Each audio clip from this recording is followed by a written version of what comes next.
The Scale Up projects are the Respect, Responsibility and Equality program for Vic Health. It's a very special and unprecedented program of activity for us.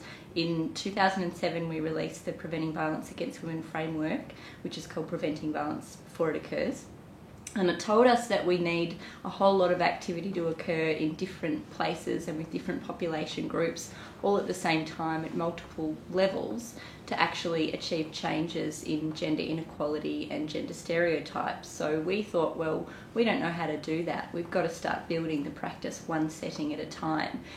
So in 2007 we funded 30 projects for 1 year to start to see what could work in some of those places and with some of those population groups.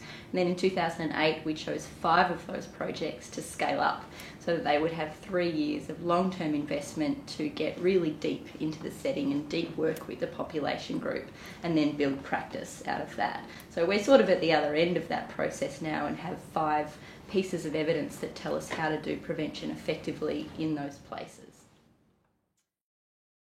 The Sharing the Evidence Forum is really a showcase. It's the showcase of the most innovative and new prevention practice that we think might be going on around the planet.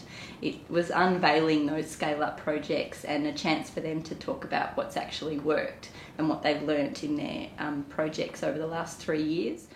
So they talked about their impacts and the changes they've made, but they also talked about what they learned, which is really important because there's so many people out there who are attempting to do this work and don't know where to start.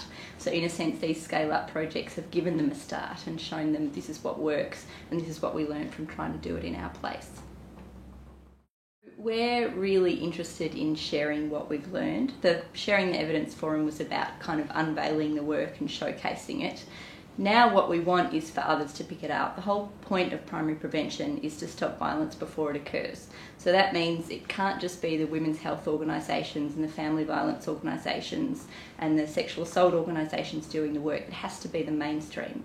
So it's the workplaces, it's the maternal child health settings, it's the health services, it's the schools, it's the sports clubs who have to pick up this work now and say, well, we're going to try this in our place. So what we see next is going beyond the project evaluation into implementation guides and tools and resources so that anyone can pick up the work. They don't have to be Preventing Violence Against Women experts and they can start to make changes in their own place. That's what we want to see happen next. It's absolutely possible to imagine a world where violence against women is just a thing of the past, but it's hard because we live in a world where violence against women is very real, it's very normalised.